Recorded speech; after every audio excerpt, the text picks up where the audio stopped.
Lo munye ashayise umuntu ubhuti wami brother. Washayisa ubhuti wakho ngemoto. Okay. Imoto. So ngaqala lapho nganenzondo ifamily because ifamily yathatha ubhuti wami amusa kukhansela. Mina bangiyeka umntwana bangakhona ukumsiza. Abangakuyisa kwikhansela. Yenza bangiyisa. Why ubhuti wakho bamusa kwikhansela ngene? Angazi ukuthi kwenzakalani. Okay, maqoqo sisi. Emva kwalokho ngihleli angisakhona ukulala. Sengathi ngahlala ngiphuzile because ubuchopho bomntana wami ngangibambe ngesandla.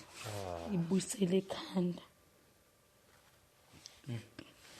Mangithi ngiyakhuluma naye ubhuti asakhona ukuhlala andesalamana. Asakhona ukuhlala ngephisi. Mina nama ngimbonise kwezinye izinto ngokungithuka ethi yikho nambalo wenza kanje ngoba ngabulala ingane yakho. Yikho ufuna ukungiphatha. Lo munye umntwana ngamteta. Mangimteta silele nobaba umntwana embedeni. Futhi baba umntwana ampress umntwana mina ngilele. Usekuseni umntwana ethule. Ampressa la lephe kwazi. Futhi wagcina emhaga kanje. Wambeka idolo la. Umntwana amakhalazo ayakhula. Manje sengathi ngahlala ngidakiwe. Ngoba ngisho ebusuku ngikhona ukulala.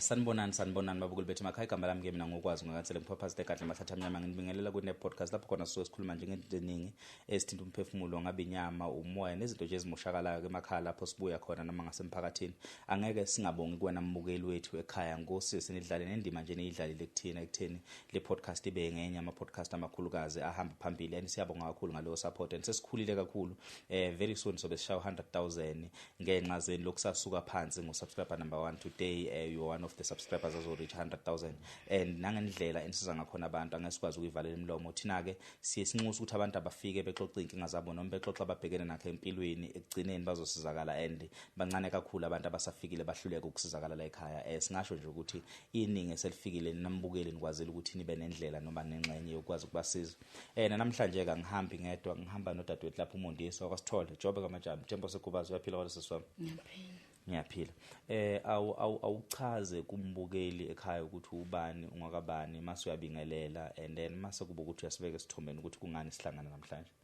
igama Mbali Masithole Mondesi suke eNyukaseni la ekhona bengiza amatoho nami ukuhlimeza ekhaya okay izimo ezithile engizengazo la sisi nenkinga mina ngala nginabatwana abayi5 okay emabe u5 kwashona 2 okay sengibaphethe sengibaphathile okay lo munye ashayise umuntu ubhuti wami brother washayisa ubhuti wakho ngemoto okay imoto. So ngaqala lapho nganenzondo ifamily because ifamily yathatha ubhuti wami amusa kukhansela. Mina bangiyeka umntwana bangakhona ukumsiza. Abangakuyisa kwikhansela. Yenza bangiyisa. Why ubhuti wakho bamusa kwikhansela ngene? Angazi ukuthi kwenzakalani. Okay, maqoqo sisi. Emva kwalokho ngihleli angisakhona ukulala. Sengathi ngahlala ngiphuzile because ubuchopho bomntana wami ngangibambe ngesandla. Ngibuyisele ekhanda. Mangithi ngiyakhuluma naye ubhuti asakhona ukuhlala andesalamana. Asakhona ukuhlala ngephisi. Mina nama ngimbonise kwezinye izinto ngokungithuka ethi yikho nambalo wenza kanje ngoba ngabulala ingane yakho. Yikho ufuna ukungiphatha. Lo munye umntwana ngamteta. Mangimteta silele nobaba umntwana embedeni. Futhi baba umntwana ampress umntwana mina ngilele. Usekuseni umntwana ethule. Ampressa la lephe kwazi. Futhi wagcina emhaga kanje. Wambeka idolo la. Umntwana amakhalazo ayakhula. Manje sengathi ngahlala ngidakiwe. Ngoba ngisho ebusuku ngikhona ukulala.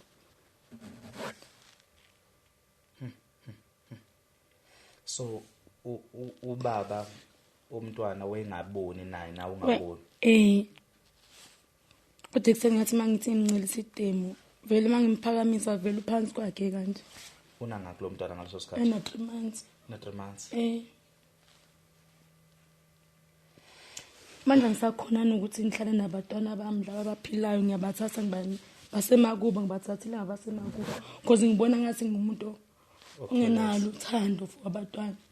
Sengigcina ngizonda ngisho ingane ngisho idlala nenzondo for abantwana. Asike sibuyele emuva mbali kwenzela ukuthi usothatha umbukeli simbeke kahle ngodaba lwethu, right? Asiqale kulo mntwana oqala. Umntwana oqala uneminyaka emingaki? Ubhuti umshayisa kanjani? Awusithatha usibeke esithombeni ngokwenzeka. Ubhuti wethu ufaka imoto egarage ekhaya. Yeah. Mayipheka ushuthi unkongo 7 ekhaya sekuntambama. Umntwana ashuthi ujabulela umalume ukuthi nangu umalume. Ujwayele vele ubagibeza ngemumva ngithi emontweni. Shuthi ubhuti mayihlehla umntwana shuthi bethe zama ukunompela njengenjwayelo.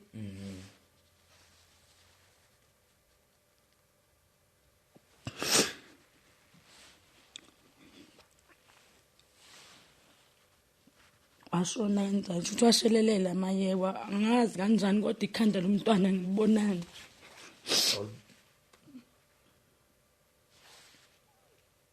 So washelelela wawa kushuthi wagibela esondo kodwa wagibela ngesondo ikhanda lomntwana. Unanganga lesikhathi umntwana? Na 4 years. And then i-process kusuka lapho kwasekwenzakalana. Wangcwatsha umntwana kwangathi kuba right nyana kwifamily. Ngabona vele ukuthi ayikho le kwenzeki lutho. Ngifuna ukuzwa lapho ukuthi kufika kanjani estageni sokuthi ubhuti ahanjiswe kwi-counseling and wena uyekwe inqumo enjalo zafika kanjani? Kwakwenzakalani kubhuti? Wayesola kakhulu? What was happening under i-situation yakhe and your situation maniqhathanisa? Yes. Mangibheka ubhuti wafenta ngalelo langa. Okay. Mayifenta shuthi bamthatha bemuse esibhedlela shuthi lapho abathola khona ikhansela. Abangakhona ukuthi nomama umntwana akeze naye ezokhona ukuthi akhanselishe. Yaba khona indlela yokuxoxa ukuthi yaba khona indlela yokuxoxa manje as ni family ukuthi nilibheke lelo daba ukuthi wena look affected kangakanani? Abazange bebe nandaba. Just ukungcwatshwa nje ukuthi usengcwatshiwe vele ayikho into engenzeka kanti mina ngiyalimala ngaphakathi.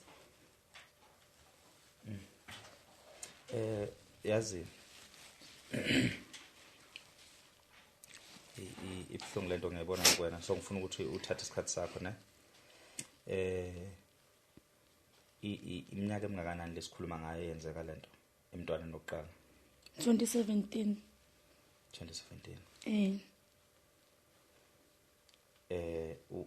Uma echaza yena ubhuti kuwena ngokuba nami ngiyayibona ukuthi kwabe yiphutha, ngicabanga ukuthi nawe uyabona ukuthi kwabe yiphutha, right? So uma eyichaza lento wena yena yaba khona indlela yokuxolisa, yaba khona indlela yokuthi nixoxe ninodwa njengengane zandawonye? Azange sisithole isikhathi, silithole lo thuba kunalokho siyathukana. Ingakho ke bengifisa ukuthi ungixoxeleke ngobudlelwane bakho nobhuti, because asifuna ukuthi sivele sigxume to a point ukuthi kungani usuwenza kanje manje, because umlaleli kumele abone inkinga usugcina wabhekana nayo ekugcineni. Awusithathe nje usibeke ngesimo sasekhaya emveni kokudlulela izingane zakho nokuthi uzogcina end up lapha eGoli kwenzakalana empilweni yakho. Nje usixoxe nje step by step, because I know and I understand ukuthi mina wayesebuhlungweni, ubuhlungu abungididi emehlweni omuntu, and I can see ukuthi in as much as ezinye izinto uzenza kukhona lapho uyisuka khona, yabona? Ngicela nje uyithathe uyibeke step by step, nami ngizokuphelezela because ngiyakubona ukuthi awuyena umuntu wamagama amaningi, but nje uxoxela umuntu osuke ngalwazi udaba nempilo yomuntu obhekene nayo, because umuntu uzothi ayingashona nengane yashayiswa emoto, umuntu uzothi awuphoma nje isizathu nje sokuthi ugcina uphelele etshwaleni, yabo? So awukuthatha umuntu umbeke kwijeni wena oyihambile kuyona yonke le process ulahlekelwe izingane zakho. Ngiyenza ngalutho but nalokho bengiphuza kuphela. Ngiphuza kuphela ngoba utshwala ngiqale khona umntwana engakangcwatshwa. Aqala ngaphuza, utshwala bengaphuza, ngaqala ngaphuza ngithe mhlambe ngizokhohlwa, akukhohlakala ngikwazi ukukhohlwa. Nalokho ngibona ngathi ngumuntu esibhokwa, ngise ngikhohlwa nami ukuthi ngubani. ngisho ngiyibuka esibukweni ngithi angisesizuyile umuntu angitshela ukuthi nguye. Because mayifika kimi ebusuku ubuthola ngisabutholi angikhona ukulala. Kunalokho ngavuka ngiclean ngipheke ngo-12 ebusuku impilo esengiyibhekana nayo. Mangiphaphama mina ngo-12 fanele ngiclean noma ngipheke ngenzele ingqondo ngalokho igxile kule nto lengikuyo.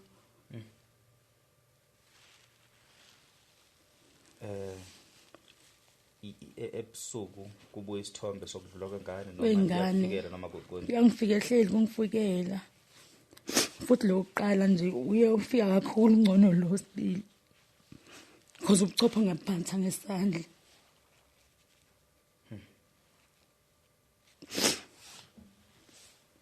ubudlelwane bakho nomndeni wakho njani? Abukho right. Bashona ugogo nje wonke umuntu uphila impilo yakhe. Khona ba ekhaya. Sisi wami omncane. Ubani osondelana naye ekhaya kakhulu? Ngasho ukuthi sisi wami naye. Lo sekhaya. So isinqumo esikwenze ukuthi uze la uyilethe wena noma khona umuntu oshila ukuthi imbali izinto ayisahambi kahle. Ngilethe mina ngisisabhengisisa. Mangimxoxela wathi imbali cela ukuthi seshele la uzokhona ukusizakala khona. Usizo lufuna umbali uqondile ungathi usizo kanjani? Ufuna i-counseling ne-rehab. La eGoli uhlala nobani? Hlala no-boyfriend. Hlala no-boyfriend. Uyatohoza? Sebenza. Utohoza. Izinga lakho lokuphuza mangisexoxela umbukele ekhaya likusiphi isigaba impilo oyiphilayo ihamba kanjani njengamanje?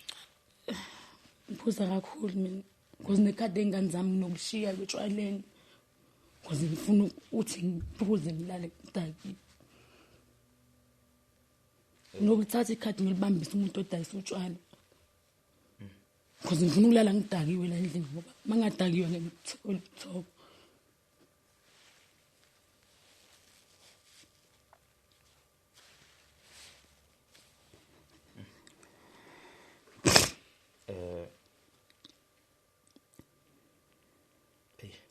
Inzima lento. Uhlala kuphi eGoli? La ehlathini. Ehlathini? Ukuphi lapha? Estimte. Oh, okay.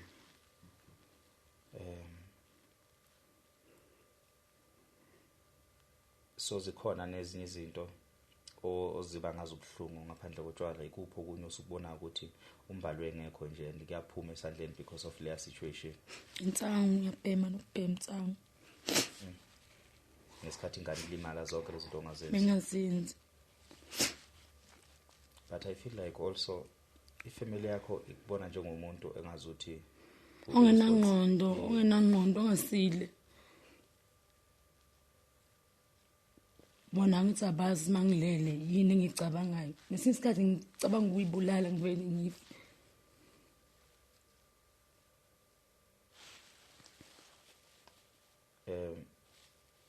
Ubhuti wakho yena njengamanje lesimo sesinje kuwena unalo ulwazi ukuthi lento isuka kuphi ukwazi ukuthi nje aqhamuke ngoba eseza ne-blackmail ukuthi usho ngoba ubona ngoba lima Asho lutho. Kodwa unokuthi mayedakiwe angithuke nje kuphela. Akaze ekhulume ngengane ukuthi imbali ngiyaxolisa ukuthi kwenzeke 1 no 2 no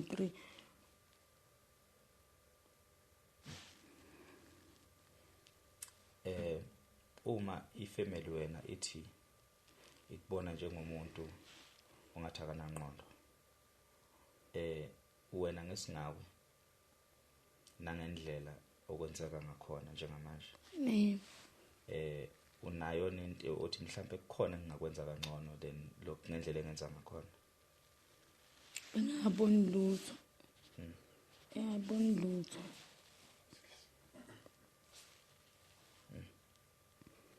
Angiboni sengaqhubeka empilweni ngendlela ngifisa ukuba yikhona. Sengibona vele ukuthi ngiphelele la.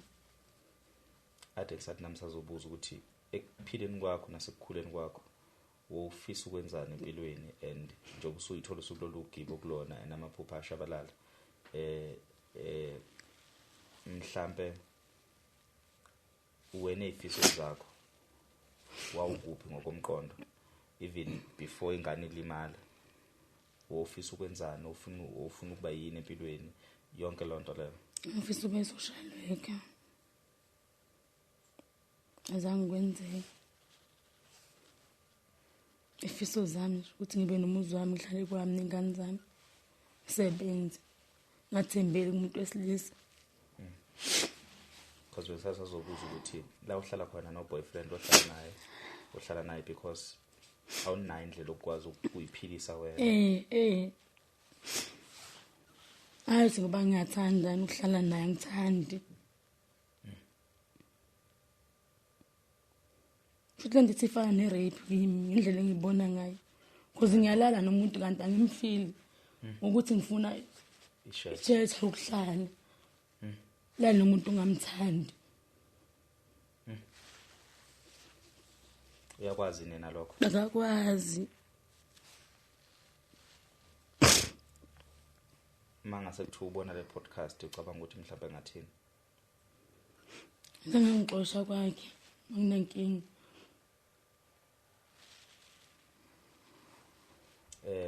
awukwazi ucabanga ukubuyela ekhaya nikhwasela bengacabanga ukubuyela because ngifuna umsebenzi ngafika ekhaya nje ngenalutho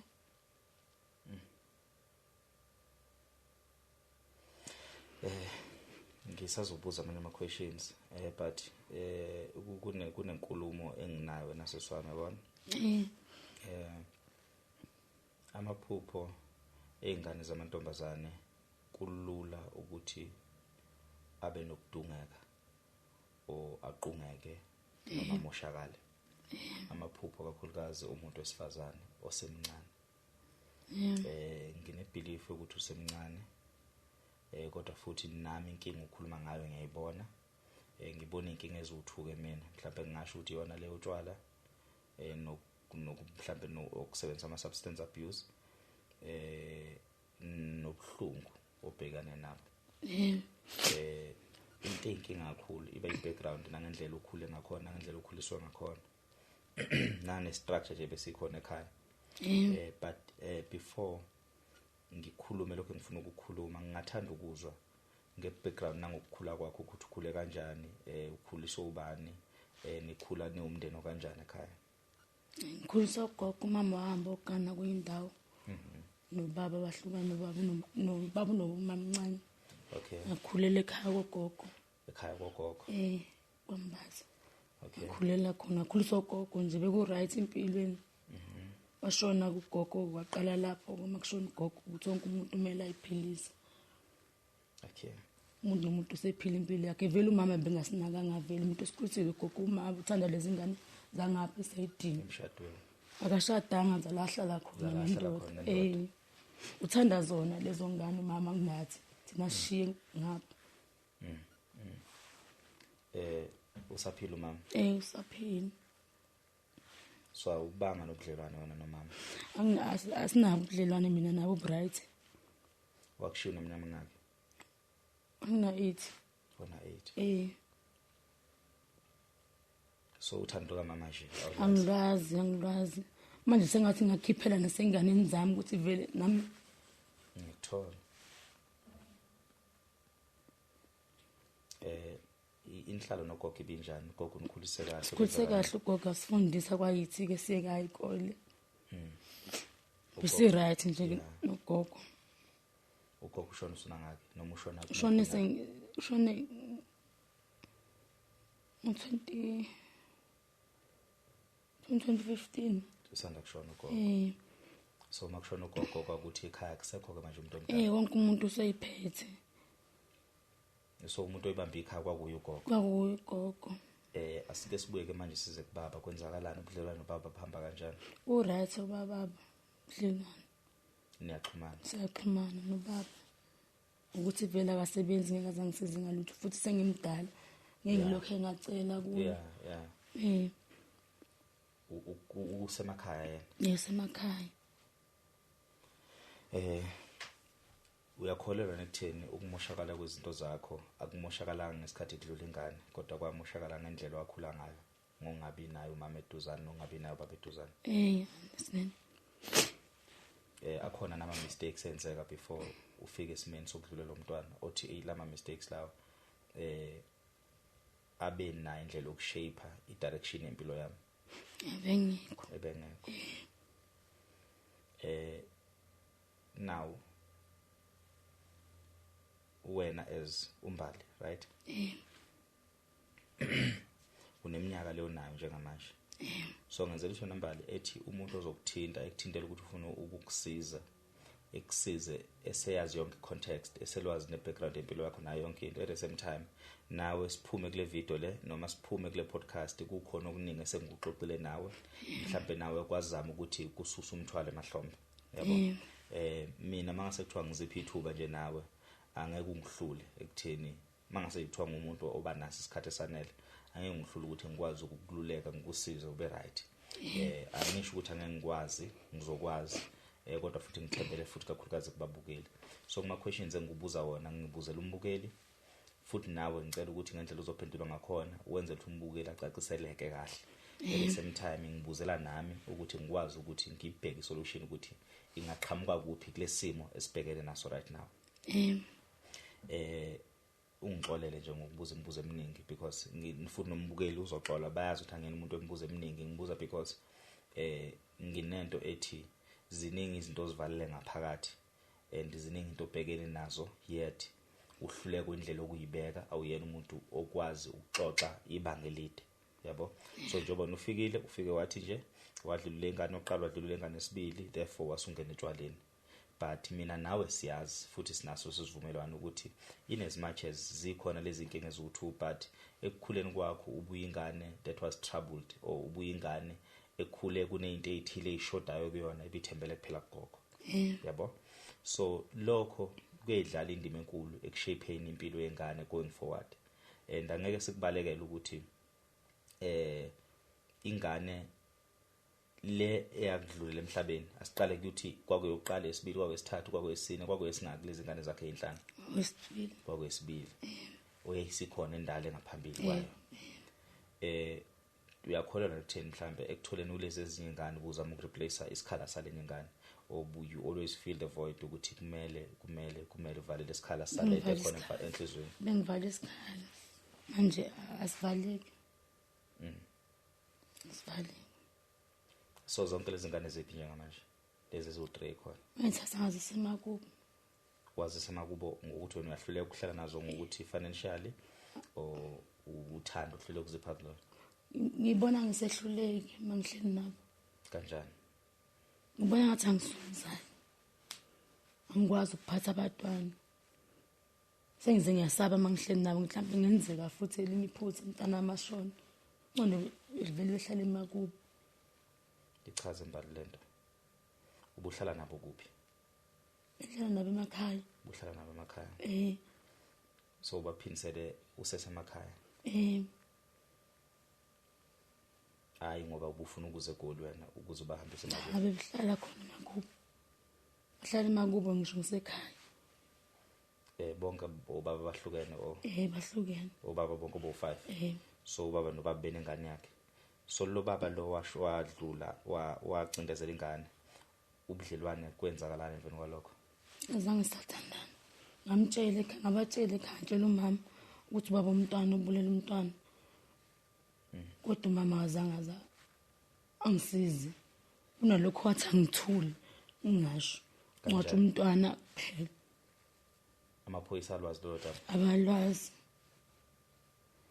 Ngifila ngazuthi there's more deeper story noma there's more deeper things ezenzeka kushoneni komntwana lo washonela embedeni then lo washonela eshayiswe imoto. Akungene kulo mntwana washonela endlini. I-process yakhona yahamba kanjani? Kwenzakalani throughout? Akwenzanga lutho nje ukuthi umntwana avele wangcwatshwa kuphela. But makushona umuntu kwafika ilokhonza kwafika i-ambulance kwafika amaphoyisa. Okay. Avela athi normal death. Vela la umntwana wathula ngibe ngazi mina ukuthi umntwana avelanga walala ngimthathe ngaphansi kwedolo lomntwana. Ngimthathe ngaphansi kwedolo kababa wakhe? Athi mayifika nje nawe usho ukuthi ushone kanjani? Angizange ngize ngisho ngavele ngathula. kungani Mathula? Ngatshela umama kuphela nosisibani ngabatshela ngesikhathi ngalolo langa nje ngabatshela kodwa bangisizanga lutho. Sengibuza ukuthi kungani ungalikhuluma ngeqiniso emaphoyiseni nakubantu beambulance ukuthi kwenzakaleni emntwaneni? Ngisaba lo bhuti. Osaba ubhuti? Angikuzwa. Angisaba lo bhuti baba umntwana. Angisaba yini. Kodwa ngagcina ngimtshela naye ukuthi uyowabulala umntwana. So manivuka ekseni waye aware ukuthi wena ubulala umntwana? Akazange yena. Ngamtshela seqedwe ungcwatsho. Ukuthi wena ubulala umntwana? Wabe sethini? Wathi azange ambulala umntwana, ngathi ngamthasa phansi kwedolo lakho umntwana. Wathi bengingasho ngani ngalezo sikhathi. Kuze bengimsaba vele. Ubumsaba ndlela? Lo muntu benokumshaya ngisho ngipreg. Ngigijimisa etradini ebusuku ngikhulelwe. So bengimsaba. So kubika ngalokho emaphoyiseni ngokuzama ukuprotecta yena? Ngizange ngize ngisho. Ubuprotecta yena noma ubuprotecta wena kuyena? Bengiprotecta mina kuye. Ngiyivikela mina into engiyibulala. Angiyena umuntu obuza ama questions ane judgment phakathi yazo siswami. Ungixolele. Futhi nababukeli bengixolele emakhaya bayangazi ukuthi I make sure to play safe when it comes to questioning. So angifisi ukuthi nawe ufile ngazuthi ngiyakujudge, but ngibuza because ngifuna ukuthola ubudlelwane bakho ke manje nabantu bonke abasondela eduze kwakho, because akekho umuntu okhule nganabo abantu abasondela eduze kwakhe. Ngakekho umuntu ophile nganabo abantu bakubo unless bashona. Ungabe bikho kwabantu bakini eduze kwakho, it's either bona ba wrong or no wrong, right? So ngifuna ukuthi ke exoxeni kwethu wena ube nayo indlela yeqiniso ukuthi mina ngisola ukuthi ngaba wrong la kubantu bakithi nabantu bakithi baba wrong la. Ngiyakuzwa futhi lapha kunendawana oveza khona ukuthi abakusizanga ngalutho makuqeda ukushona umntwana. Ufisa bekusize kanjani abasekhaya kulo situation? Kumele ngigezanga angenzanga lutho lokhu kwesiZulu. Angenzanga lutho. Do you think abasekhaya banayo into ethi umbali is not responsible? Kungani ehlule kuyivikela? Kungani ethola abantwana kubantu abahlukahlukene? Kungani umbali ubudlelwano angena kubona usethola umntwana? Inkulumo enjalo kazifike nikweni emadlebeni. Don't you think ukuthi bayahluleka ukuzwelana nawe because bafeel ukuthi even ukudlula kwalezi ingane mhlambe ziphumula enhluphekweni wena usukuyilethe kuzona? Don't you think banayo indlela ejudgment? Azikho izinkulumo ezake zasuka kubona ezifana naleyo regarding ukuthola abantwana kwakho? Abakho. Ngixoxele. Babe nokusho ukuthi vele mangithola umuntu angijova ingane angiprevent ingane. Bengithethise. Mayise wena ithini impendulo yakho kubona? Vele ngihleke. Ngabaphendula vele ngihlekele. Ngaphandle kwe-character depressed lesibhekene nawo njengamanje, wena on your normal self right, umuntu okanjani? Umuntu othatha izinto serious, umuntu okhonza ukudlala, umuntu obabli, or le character vela mawuphuzile abantu mebekuxoxela baye bethu behavior kanjani? Because that I think that's the only excitement oyithola empilweni yakho mawuphuzile. So uma uphuzile noma the character ungakabe depressed, umuntu okanjani mangase kuthi uchazela umuntu ngombali ongamazi, or mangase kuthiwa khona umuntu ozokhuluma ngawe emncaneni bakho before ungene enkingeni engathini ngawe? Mina ngithanda ukuyihlekela nje ngikhulu nokudlala. Yeah. Nokuthanda ukulwa. Okay. So umuntu bebhabli. So kukhona ukuthi la adukhuzwa khona mase uba nokuthi hayi ungabathathi serious abantu abakukhuzayo. Nokwenza lokho. Mase ngiyi1 ngiphinde ngiyibuyise ngithaze beqinisile bani bayintshela kanje. Kodwa kuyangizange ngitshengise ukuthi ngithatha serious. So kwake bake bakukhuza nekhaya ngomntwana wesibili lo wadlula? Bake bangikhuza. Bakukhuza futhi nangowesithathu? Bonke nje bakukhuza? ukunqamuka kobudlelwane ke nabantu bakini besides ubhuti wakho banqamuka kuphi? Ngikhula ngenzondo nje nobaba nomama. Okay. Kakhulukazi ngimama. Nginenzondo nje vele yakhe. Namanje ngisenayo inzondo for umama. Ukuphi kumele kwenza kangcono umama akangakwenzanga? Ukusikhulisa ngeke sasikhulisa manje. Nanokuthi mangifika ebhodi ngizotshela umama indaba zami, inkinga zami ezingivelela mhlawumbe bafaneni. Umama unokutshela lezi ngane lezayo ngapha esayidini. Uthole mawuthi lengane usayikhuza nawe usubone uburongo lengane ayibenzayo. Uzozwa ngalezi inhlambi bathi uhlebela uma wakho leyo ndaba le. Usuzozwa kulezi ngane sezikuthuka ngakho leyo nto. Sonba ngakweni kuma wakho? Siba 9. Siba 9. Kodwa kuphila 8. Kuphila 8. Washona kuma wakho nje ngo? Kumama. Still inzalo different. Ubaba bahlukene. Baba 2, baba wami baba lezi ngane. Ubaba wakho no, okay. Ubaba wakho wafika kuqala ngisho njalo. Okay, kubaba wakho naba bangaka? Siba 6. No 6. Wahamba kwasegcina yohlala nalomunye ubaba. It's because yonke lembuzo ngibuza wena Mbali, ngiyibuza because ngiyayibona mina le ndaba ukuthi ayisuka ngala ekulimaleni komntwana. And nawe ngifuna nawe ukuthi uyirealize leyo nto leyo. And angiphikisani nobuhlungu bokudlula komntwana wakho. Angiphikisani nobuhlungu bokudlula komunye futhi umntwana. Lokho buhlungu ngiyabona mina. But ngifuna ukuthi singabuki, singayiki phezulu. Yabona singavele siyigugulete la phezulu. Lento isuka lapha phansi. La isuka khona. Isuka endleleni wakhula ngayo. Isuka ebuhlungweni vele kuphila kwena. Isuka emaphutheni akho omngane, isuka emaphutheni kama wakho. Yabona? So it's more like uma wakho wanizala enizalela ukuniletha ku situation engekho right. Maqeda uma wakho wanilahla. Nawe wenza sokama wakho. Wathola abantwana. Unfortunately abanye badlula. Even nalaba bakhona. Lapho bekhona balwazi uthando lwakho. Yabo, kufana nokuthi nawe deep down ubalahlile. Because you don't get to explain abantwaneni ukuthi kungani ungabuye ekhaya, kungani ungabanakekeli, kungani ungabaphi uthando. So now asifisi ukuthi ngolunye usuku sibe nengane ezalwe uwe Mbali ezofika kwi podcast izokhuluma ngawe ukuthi uma wangilahla.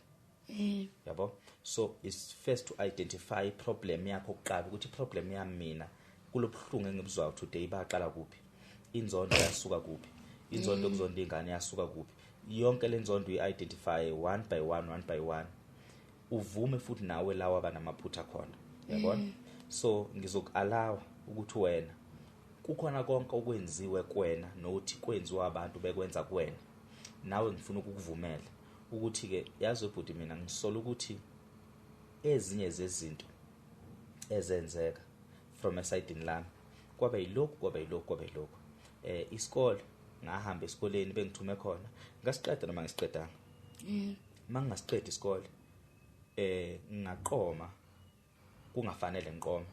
And khuleka lokho mokuchaza awuchazi because iphutha likwena. Ngifuna mina uphindele emuva ngiyobheka iphutha enkuliseni yakho noma ekukhuleni kwakho because in a structure of ingane ezu6 endlini nezinye zakwenu esingasazala uma wakhe ezasala nogogo. Obviously ugogo engekwazi ukukunakekela wena uwedwa. Same story the way ingane zakho zilazi khona awuzazi ukuthi iphila kanjani. Yabona? Ingane entombazane ibhekana nezinto eziningi ekukhuleni kwayo. Ibhekana nokunyukubezwa ngokucansi, ibhekana nokuthintwa ngendlela engekho right eyithweni zawo zangasese, ibhekana zonke izinto eziholela ekutheni uthi umncane ugcina ufola under ama teenage pregnancy. Yabo? So aske siyeke manje simbeke eceleni ugogo as a protector. Ugogo as a protector in all this situation. Wena mawukhula akukho ukuhlukumezeka nokunyukubezeka wabhekana nakho. Kukhona konke lokho kuhlukumezeka nokunyukubezeka nezinto obhekana nazo ekukhuleni kwakhe ebuncaneni bakho. Ekhona ugogo as a protector but engakwazi ukuprotect akobunye ubuhlungu obhekene nabo ikuphi wena la uphinde uzigxeke khona ukuthi ukuba ngenza kanje ngabe akubanga kanje ngabe kukhona nokunye kwalidele ekutheni uzufole under ama teenage pregnancy and everything. Asike siphindele lapha ke emuva ekukhuleni kwakho ngiyiphinda futhi le question wena kukhona la usikhomba khona ukuthi mina ezumbali ngaba wrong khona ikhomba khona ngilalela ikhomba khona uyeke isikole semfundo grade 12 ngayeka phakathi kwenyanga wayeka phakathi ngamitha umntwana lo mdala okay ngayekela esikoleni ngabe ngisabuye kokotha ngibuyela ngathi angeke ngisakhona kungobani wathi usakhona ukubuyela esikoleni ngathi ngikwazi ukuncelisa ngiphinde ngesikoleni okay ngasiya kanjalo isikole and after usiyekile isikole kwasekwenzakalana after that ngaqhubeka ngazana waqhubeka kwathola umunye umntwana so after usiyekile isikole ayibanga bikho eminye imizamo ukuthi uphindele emuva esikoleni azange siyabuya ke kuleyo answer ngiphe yona so do you think inkinga yakho kuphela waba nayo kwaba ukuhluleka kuyiqoqa wena njengengane entombazane uphinde futhi mhlawumbe uhluleka ukuqhubeka nesikole akukho kunye othi kwaba yiphutha lapho kuyona yonke lento ngaphandle kwalezi inkinga ezuthi oqeda ungixoxela zona akukho so uyingane ehlonipha ibehavior ungasabi umphendlo siyaxoxa mawukhumbula uphindele emuva manje umdala usesiyona ingane lapha sikhuluma ngengane yakabancane nami ziningi izinto manje sekuthiwa nje ukuthi umuntu angixoxe ngomngane bami ngaphindela emuva ngimxoxela ukuthi hayi mina iphutha bami kwaba ukuthi nokuthi if lokho angikwenza ngabe mhlawumbe ezinye izinto azimanga ngalendlela because angisakhulumi ngami ngikhuluma ngengane mina manje ngama result engane engaba yiyo emncaneni bami nawo ama result engane waba yiyo emncaneni bakho uyangizwa so wena ke ngesikhathi uyingane akukho ukuhlukumezeka nokunyukubezeka okwabhekana nakho akukho so iziphi lezi zinto bese zikulidele ekutheni uyeke isikole nokuthi mhlambe ugcine uba umuntu ojaha into zabantu abadala ezintweni ezihlanganise nothando what was the main reason ugogo ayihluleka ukugada ngendlela efanele is it environment ongaphansi kwayo abangane esikoleni what was the main reason eyakulidela ukuthi uzigcine uwela elingweni zokuthi ugcine ujola ugcine uba pregnant until uziyeke isikole who was the influence uzanyeke isikole akukho awuphinde angizwa yima ngifuna ukuyiphatha wena ufuna ukuyiphatha kuze khabe ku right yeah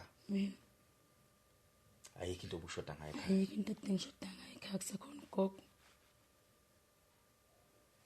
so ngiyayithanda le ethi wena ubufuna ukuyiphatha and I think isiqale esihle noma isiqale right so kuphendula impilo yakho around futhi uzophenduka uzoyibona so wawabona nama result okuzama ukuyiphatha ukuthi aphelele kuphi asikakafiki la sakhuluma nje ngalesa sikhathi leso usazama ukuyiphatha before even udlule lo mntwana wawabona nama result ukuthi aphelele kuphi wabona waba nakho nokuyisola ekhaya abantu bebekusola bakubona ukuthi nawe uyisola babona ukuthi ngiyisola kodwa ngiyisola wayisola waba na indlela ukuxolisa ngiyaxolisa gogo waxolisa gogo ngaphandle kagogo ekhaya ubani umunye wayemdala ugogo kuphela so abanye abakwenu wena omdala kwabakwenu akusimeni bakhona abanye abadala bakhona abadala nangwesi4 ungwesi4 kulabo abadala bakwenu baba nakho ukukhuluma ukuthi kodwa mbali wenzani abazangisho walithola ukuthi baloxolisa kubona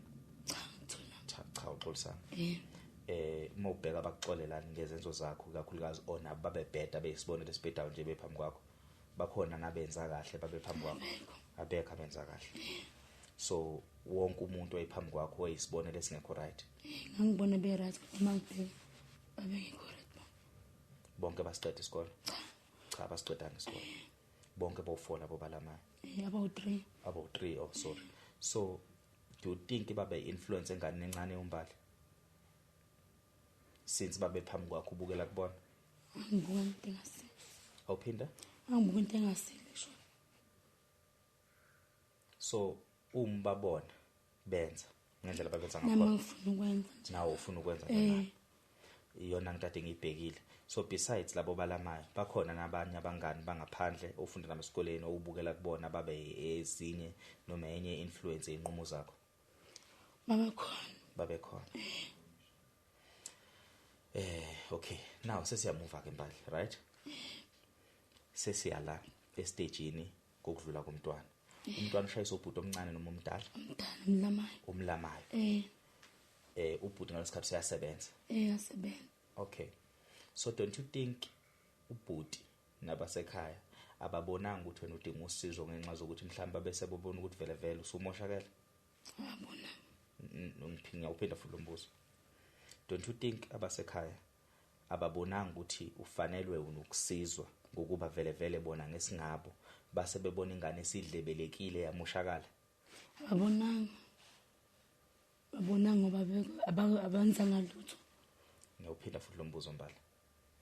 Pheko ukukhuza kwabo before umntwana edlula uthola umntwana oqala uthola umntwana wesibili. Emehlweni abo noma wena ngendlela osababheka ngakhona balalisekho wena nezithemba kubo ngawe. Ngibona ngekho. Lalingekho ithemba. So ekuthola umntwana oqala umthola umntwana wesibili already usubona ukuthi sebelilahlile ithemba ngawe. So ke equation yami yona ke leyo ethi awuboni yini ukuthi bayekelela ukukusiza ngokuba vele vele base bekubona uyinto engelutho? Kunjalo. So wayirealize leyo wena o uyirealize manje ngoba kusho ukuthi phezulu kokukhuza kwabo na yonke into mhlambe uthola abantwana vele vele uthi mawusulahlekelwe umntwana sebekubona njengomuntu ongathi akanandaba and bacabanga ukuthi nakho lokudlula komntwana kuwa ku-affect. Babona kanjani? Ukuthi ngazi ukuthi nje wena yonke into i-right. Wakwazi ukumzilela umntwana after qeda ukudlula? Ngazile. Wazile. Lapha sikhuluma ngokuzila kokuzotha, uqoqa inzilo emnyama nokuthi izinto obuzenza umntwana engakashoni uziyeke. Njengomntanta elokishini nomntanta eindaweni. Wakwenza lokho. Ngakwenza. Bakubona futhi ekhaya. Bangigeza futhi. Bakugeza. Bakuba umntwana. Ogeza bakuba kumntwana. Okay. So wakuveza nikubona ukuthi awukho right. Angizange ngiveze. Was pretender njengazi ukuthi into right. Wakwenza because owazi ukuthi vele vele abanandaba u right noma wrong. Noma ngabatshela vele bazokwenzana. Ukuthi ngiphatheke kanjani. Ugogo saphila ngaleso sikhathi. Ugogo esaphila. Uthini ugogo? Ugogo lokho ngiduduza. Ngoba ugogo angamuntu ongafundanga. Ngeke zasho ukuthi hamba kuphi wenze ini. Ubani ngalo hambisa ubhuti wakho yena kwi-counseling? Isibhedlela. Isibhedlela.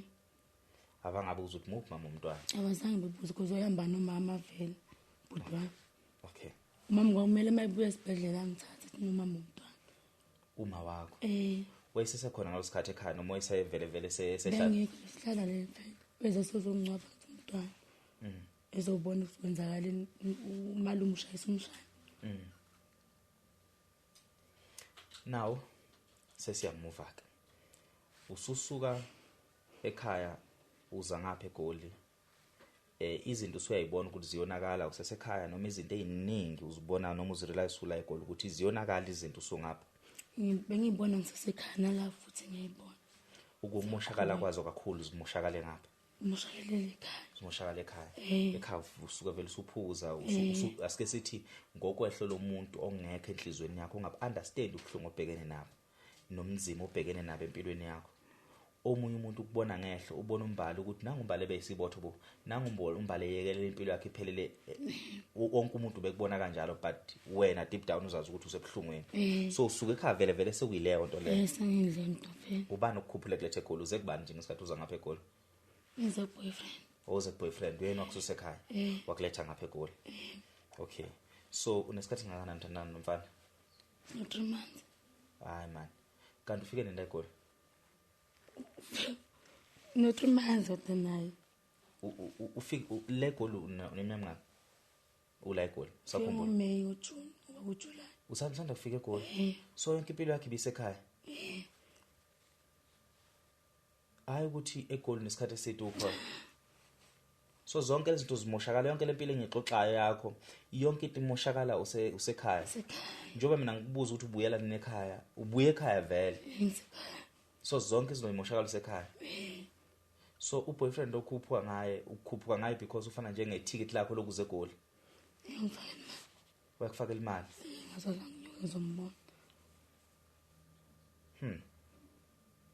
So une 3 months kuphela la eGoli. So ngiyithanda ke leyo. So izathu sakho sokuthi uze eGoli unethemba lokuthi ufuna ukushintsha isimo sempilo. Nethemba. Usekhona lo themba. Sekhona noma selincane.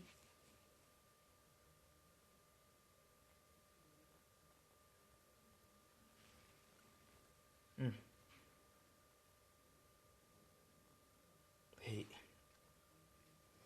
Ngalesikhathi leso mina ngitshela neminyaka ungapha eGoli. Ufike May June njengoba ku July. So into engenza ngibona ngithula it's because ngizama ukucabanga le situation ongixoxele yona othi umfowethu lo hlala naye kufana nokuthi uyagrape right because hle naye umthanda indlela akuphethe ngayo uphethe kanjani uphethe kahle yena akazi uthi ngifila kanjani manje naye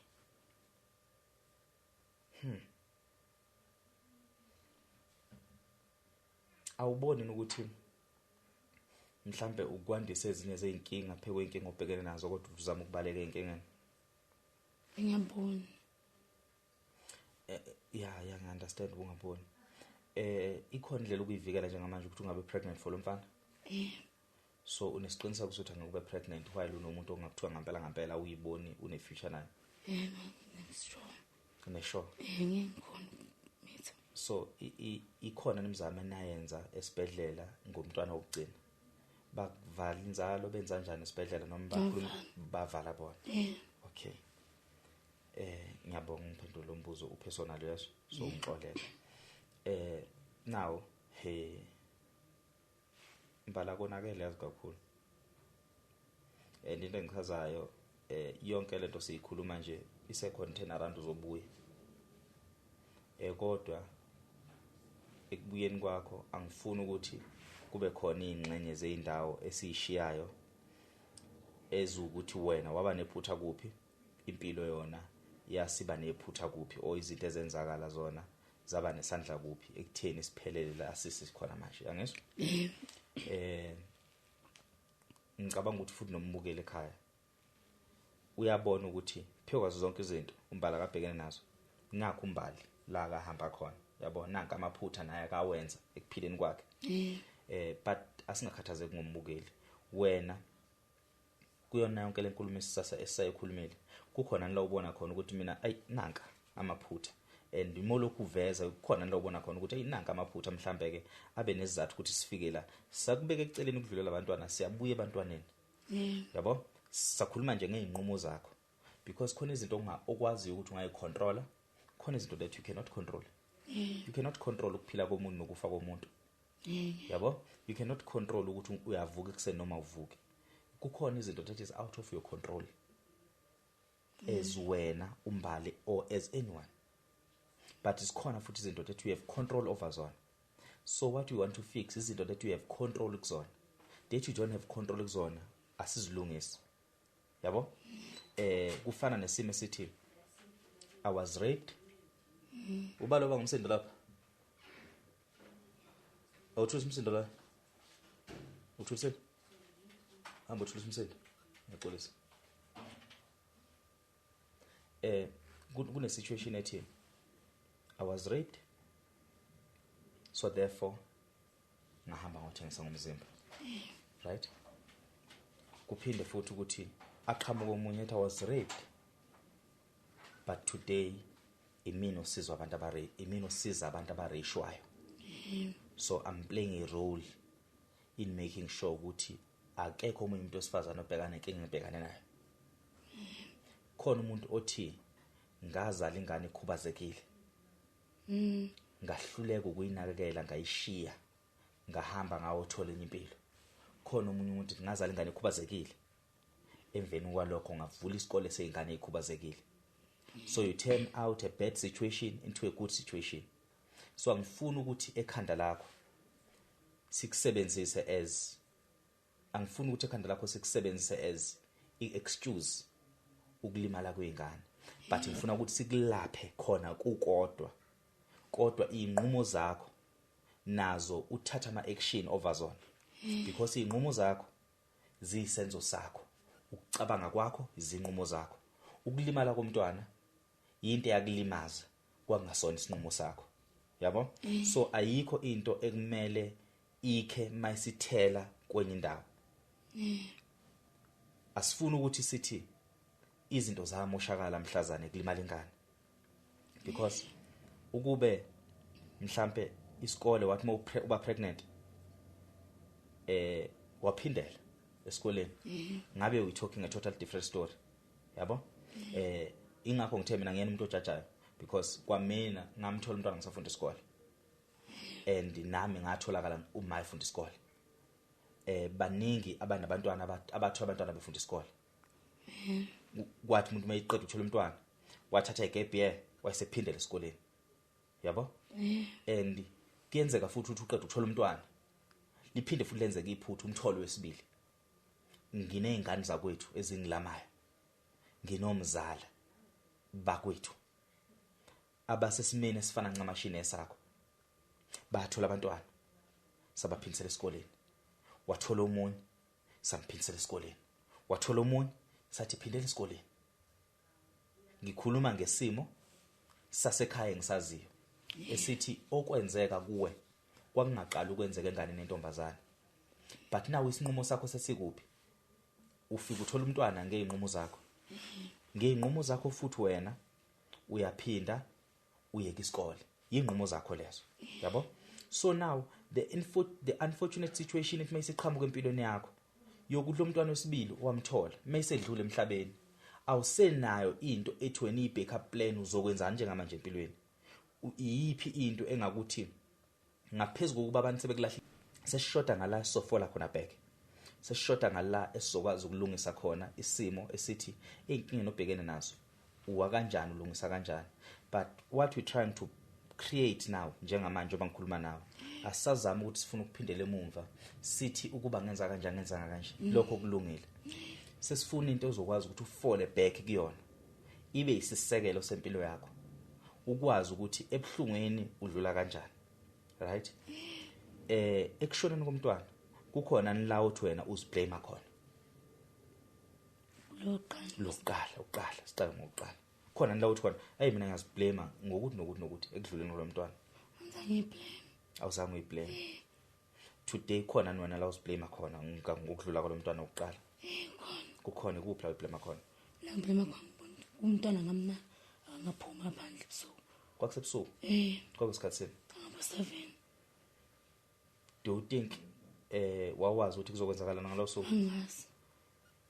Ukuziblame kwakho okuningi kuhlangene nani la? Kusakuba ngimnaka umntwana, kuba ngamnaka uthe ulethe mama ngivalelile. Ongaphuzile onganona? Ngaphuza. Ongakaphuzi? So ilokho uyiblame nje? Uyakwazi ukuthi awazi ukuthi mawuphuma la even nangawe uwedwa ukuthi kuzokwenzakalani phandle? Angazi. Because it's not under your hands, akukho under your control.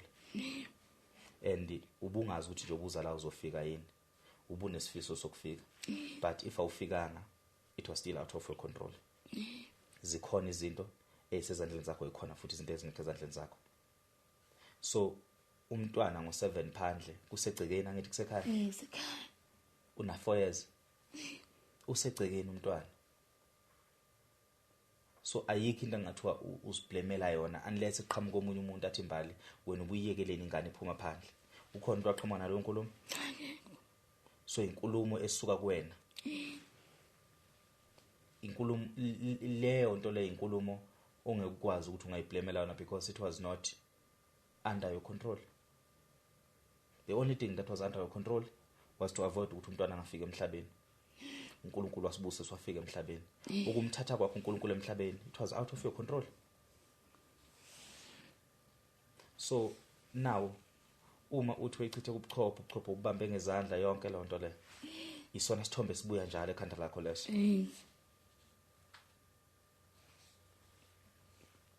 So lesithombe sibuya kanjani? Sibuya as a real moment, sibuya ngayiphi indlela?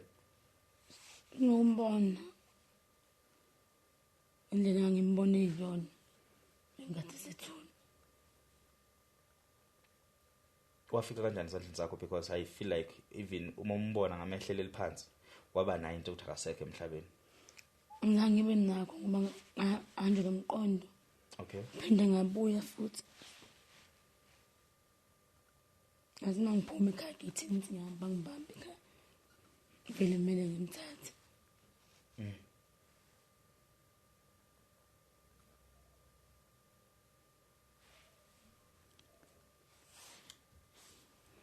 Uma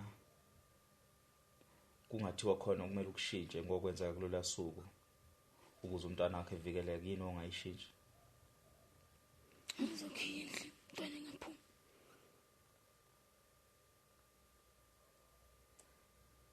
Isitidi sasho futhi ukuthi wawungazi kuzokwenzakalani usuku. Angazi. Ikhona indlela ethi unayo ukuthi mhlambe pheke ubuhlungu obhekane nabo kube isinqumo sakho sokuthi ungene etshwaleni? Angikwenze. Ngiyaphinda futhi ekudluleleni umntwana akusona isinqumo sakho, but isinqumo sakho sokuthi ungene etshwaleni. Uyakuvumela lokho? Ngiyakuvumela. So ungena kanjani? Ungena because you're trying to numb. Ngenzela ukukhohlwa, ngenzela ukuthi ngikhohlwe into engiyibonile. Kanti ngizogcina vele sengithawa. So zonke lezi insuku lezi usalokhu uhamba naleyo nto leyo. Nangingaphuzile ebusuku kucindezela kumntwana lo omunye. Asiphuzile. Naniphuzile. That's where inkinga enkulu iqhamuka khona, ukuthi you feel like ukudlula kokuqala mhlawumbe kwaba nomthelela kulo wesibili. Umthelela. Ngizwa? Ngibona ukuthi umthelela. Kwaba nomthelela. Nowabili naniphuzile.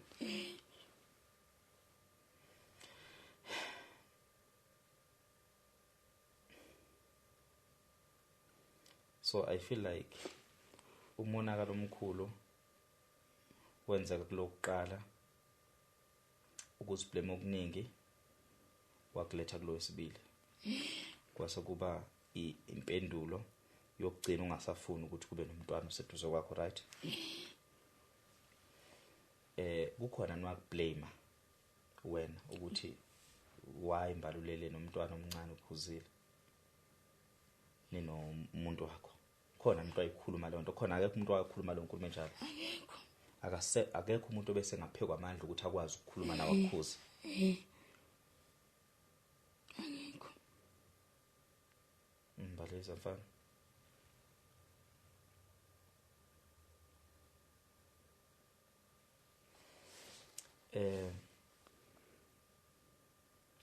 Ngifila ngazuthi lokho komntwana okuqala kubuhlungu kakhulu even nasenhlizweni yakho, because kunesihombe esibi.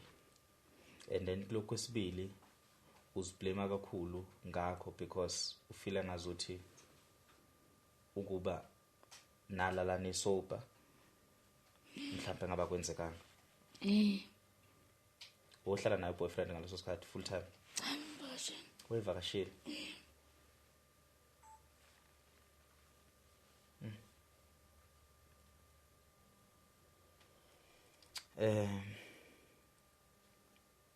I-counseling oyidingayo i-counseling edibanisa kakhulu ne-grieving, but kumele ihambiselane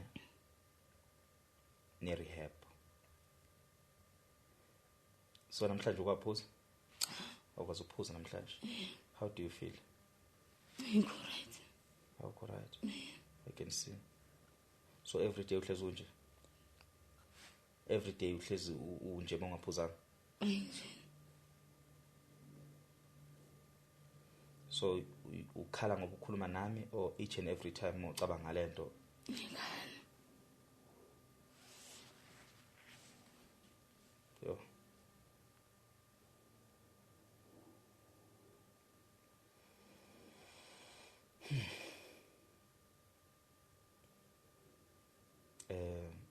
Liyenzeka lishona ilanga ungaphuza ngitshwala? Kwenzeke. Akwenzeki. kusengxenye yokupholisa ubuhlungu noma sekuthi nawe nabo kunakho ukukhumbula? Angikhumbuli. Awukukhumbuli? Ngiyaphuza. Oh. Akekho umuntu wakathatha advantage yakho ngenxa zokuthi uphuza utshwala mhlawumbe wakuhlukumeza wenza akekho? Uyakwazi ukuyivikela noma usuphuzile? So since ufikile ngapha eGoli indlela iplan yokwazi ukuphuza utshwala uphinde ukwazi ukuthola noma usungapha eGoli? Amakhadi engane ubuwashiya ekhaya noma nangaphi washiya?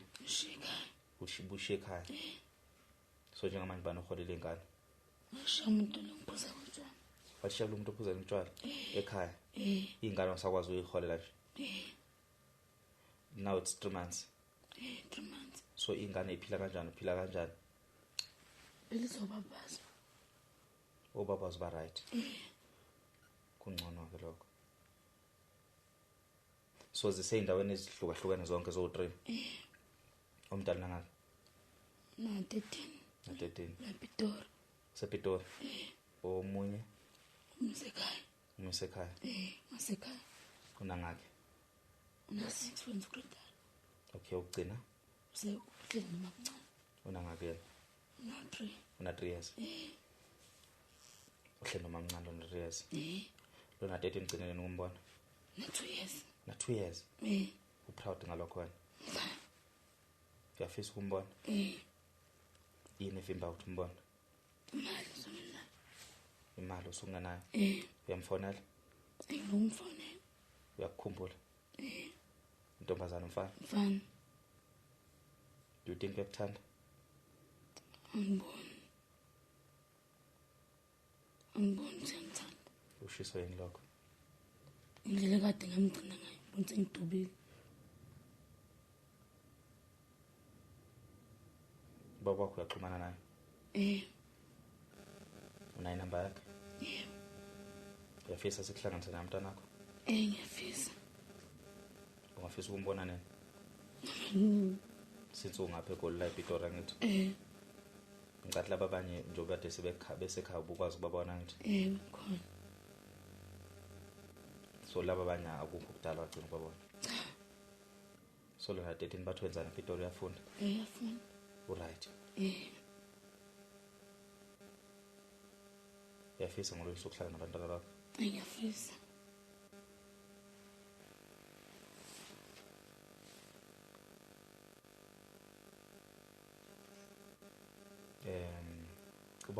Ubaba wakhe lokuqala budlelana bunjani? Ngisho ukuthi in terms of niyafonelana? Siyafonelana si right. Uthi nje sathandana kuphela. Kodwa mangifuna umntwana ngiyakhona ukuthi ngicela ukukhulumisa naye. Okay. Akanankinga nokuthi umbone umntwana? Isiyasathi isimo sakho sokuthi awufuni ukuthi umntwana kubone nje, awufuni futhi ukuthi umntwana unganamali unganalutho kuyena. So noma nini mangase kuthiwa ngenze indlela ukuthi nihlangane ungayijabulela leyo ndlela leyo? Ngiyajabula. Ngizoyenza indlela.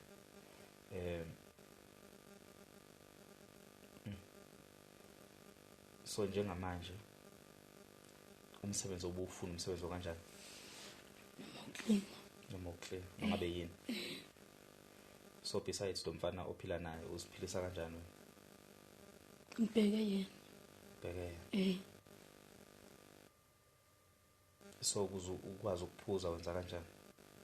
Ngithengela. Yena uyakuthengela. So nawe uyayiphuzela. Aphuza njani? So ikhona indlela ukuthi ukhathazekile ngendlela ophuza ngayo? Ngikhathazekile. Uyafisa ukukusiza naye?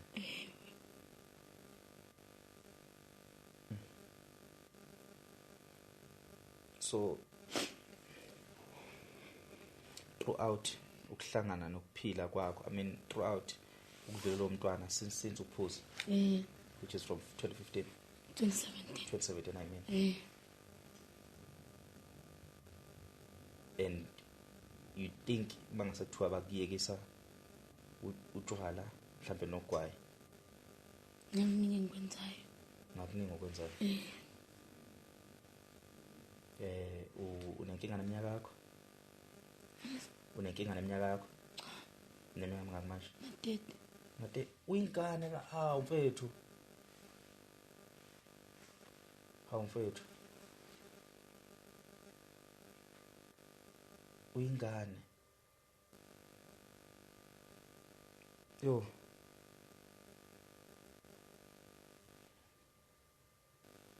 Yo Mbali.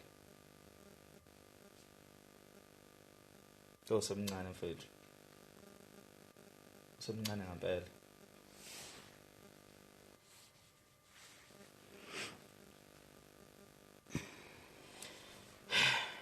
Ulingana nosisi bami abangilamayo.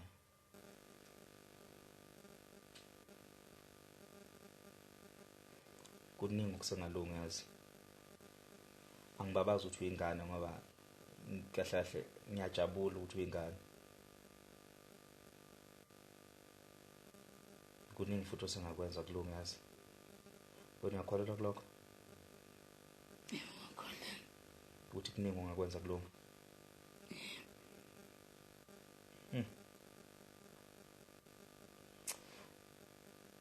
In as much as kukhona la engihlaba khona nawe, but ngihlaba kakhulu abazali bethu nasiswami.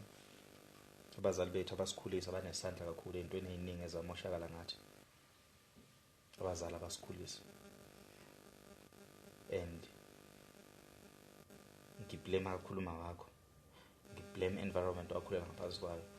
Ngiblame yonke into.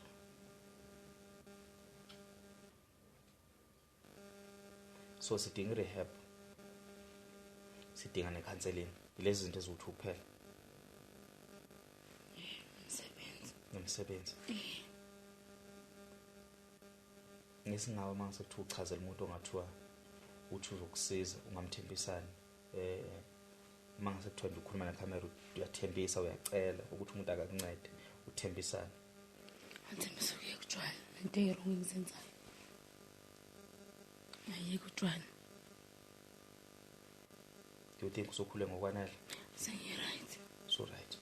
Because ayikho ipheni engayazi.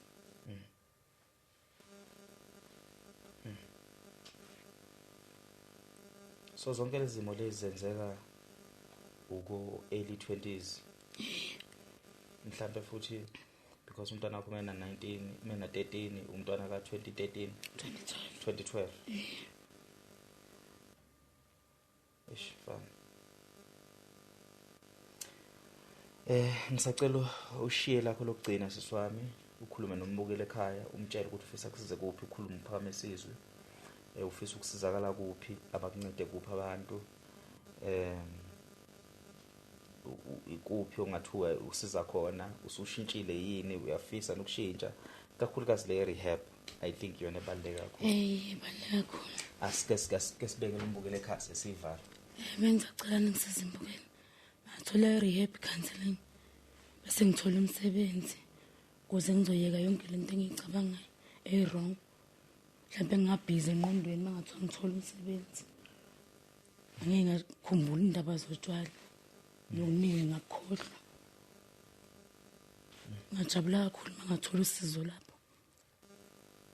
Because kufanele ukuthi ulahlwe ngisho na umndeni. Sophila ngedwa. Ungayibulali yazo. Ungayibulali usemncane.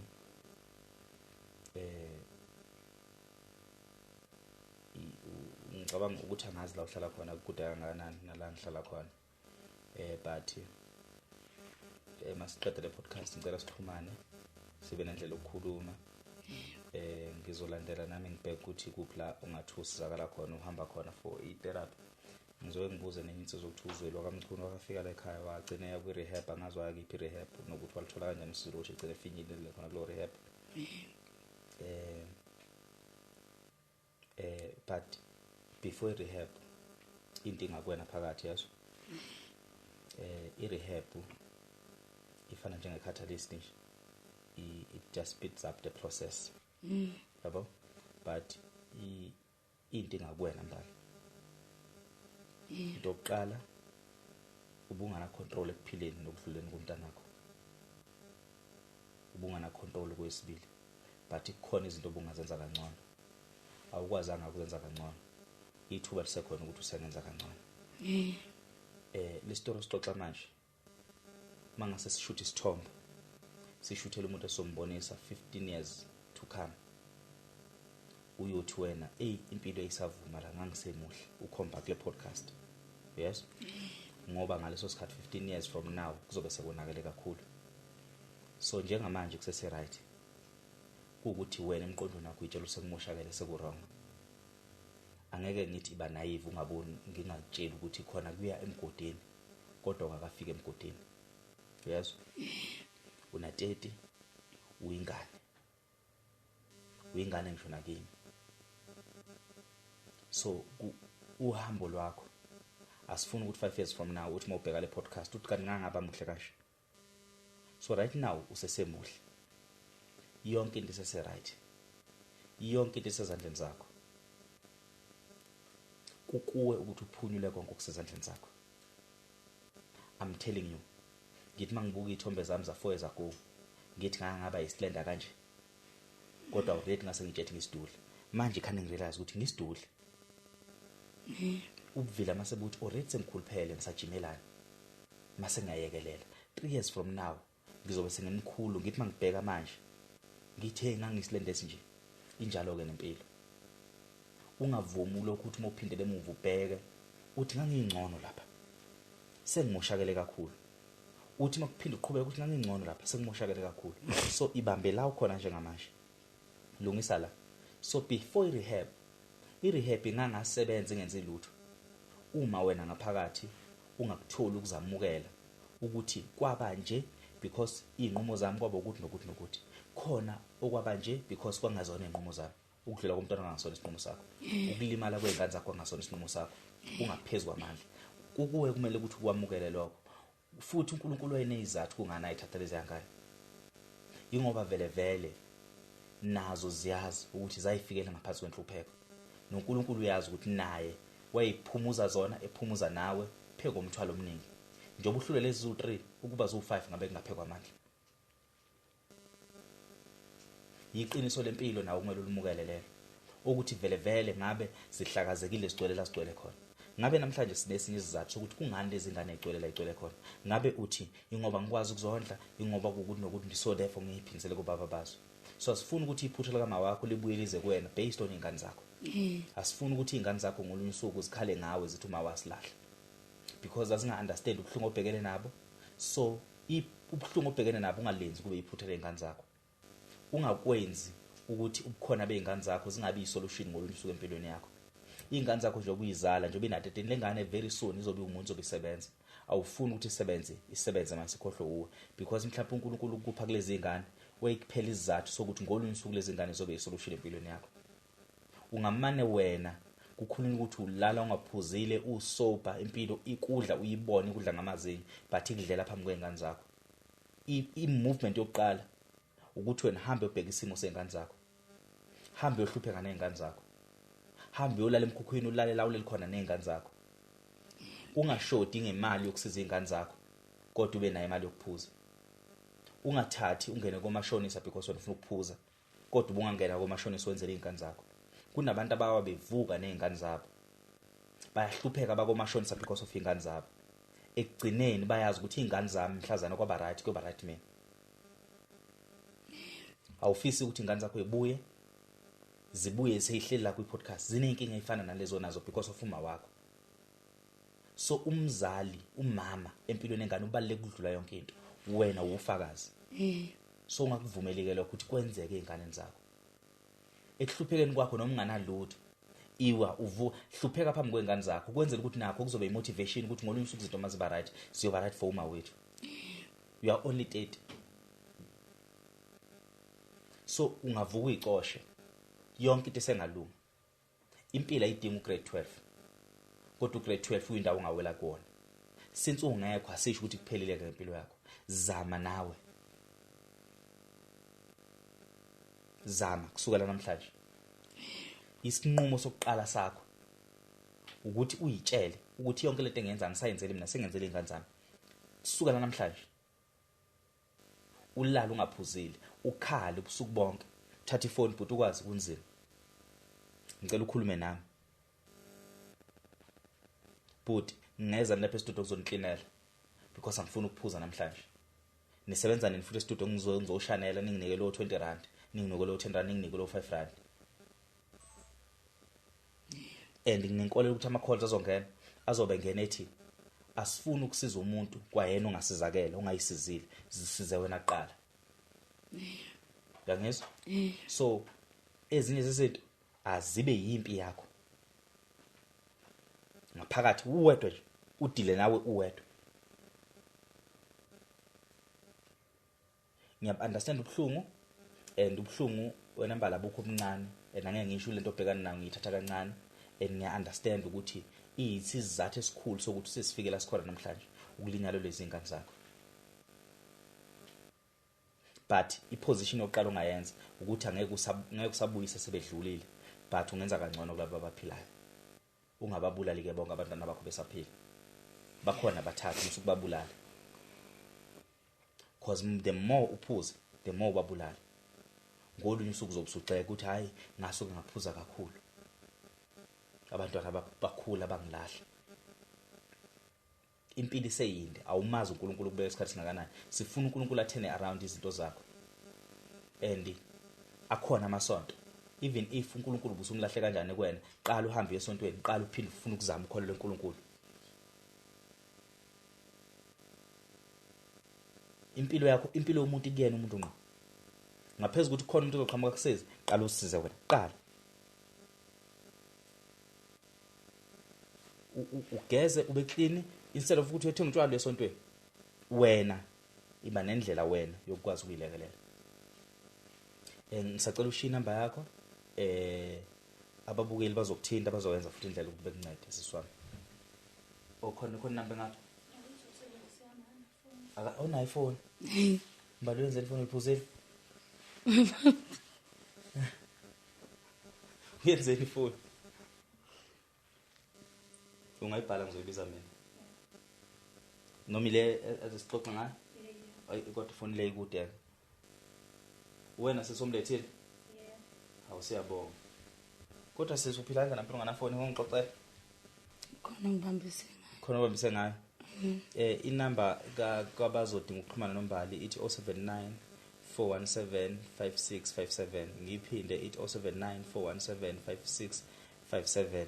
5657 kunodadewethu uthi uba igama dadewethu kunodadewethu okubone kubalekile ukuthi asibhalele enze indlela yokuthi umbali uyalithola usizo because umbali wayena uyisho ukuhlengile sicela wenze indlela ukuthi ngikwazi ukusizakala so the first people abacabangile ithini ngiyacela ngicela ukuthi singadisappoint ezeqiniso kumbali akwazi ukubile esimeni futhi nami ngizobe ngikhona ngizobe ngixhumana nohlengiwe senze indlela at least ukuthi ukuthi kuphela noma inyanga le ube lukhona ushintsho nje hlengiwe ngizongiphi location lo ngidrive ngizocheck ukuthi hamba kanjani as long boyfriend yakhe ingagwazani ingadubulani ingasona izidlamlilo understand ukuthi siku-process ukufuna ukumsiza so kuzoba ngcono but ke mawukuthi uboyfriend wakhe nayo uyinkinga engagcina ngilimaza then kuzogcina kungihlula ukufika but ngizozama ngayo yonke indlela ukuthi ngiloko kulandelela mina futhi ngizo-update ababukeli ukuthi kwenzakalani kwi-podcast uzohlezi ubuye so uzophinda ubuye yazohlenge uzophinde buye ngeviki elizayo so uzoba wena ne-appointment nathi la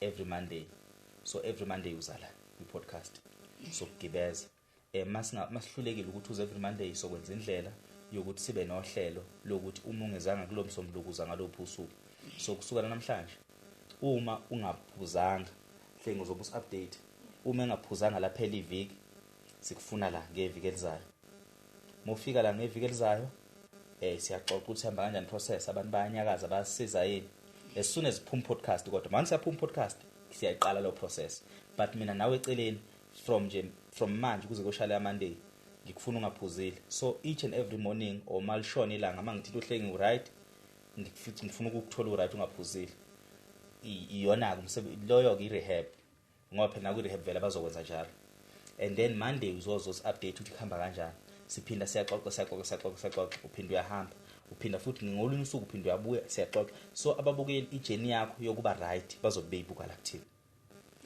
yes so each and every week uyezosixoxa eTV lakho lihambe kanjani usurvive kanjani ukuthi ungaphuzi uhlengi uzobe khona ezofakaza ukuthi uphuzile noma uphuzanga uma uphuzile uhlengi uzositshela ukuthi wena uphuzile and uma ihamba process ufaila mina kuqala uzobe usufail okugcina so qala ungafaili mina yabo mina nje kufanele ukuthi ngubhuti wakho omdala ngoba ngimdala kwena ungilami nokungilami so once wafaila mina usuqala ufail wenza lokhu mhlawumbe ojwayele ukwenza so asifuni ukuthi wenze ojwayele ukwenza la kumina kumele wenze ngendlela ukuthi mangikuthinta Monday right mangithi waza kwi-podcast uhlengiwe uyazi ukuthola phi niyaza kwi-podcast ngihlala nawe update ababukeli ihamba kanjani sini siyabacheck ukuthi nabo sebekuphi nokukusiza so lokhu siyenza until uzuyawuthola umsebenzi uzoba right uzubuyela esimeni and then masiqhubeka isikhathi kuyoze kufishe isikhathi la kusigunde ngisho nekhanda gunde ikhanda qale phansi ube ingane uphinde lesimeni netred lakho loluthatha ubeke phansi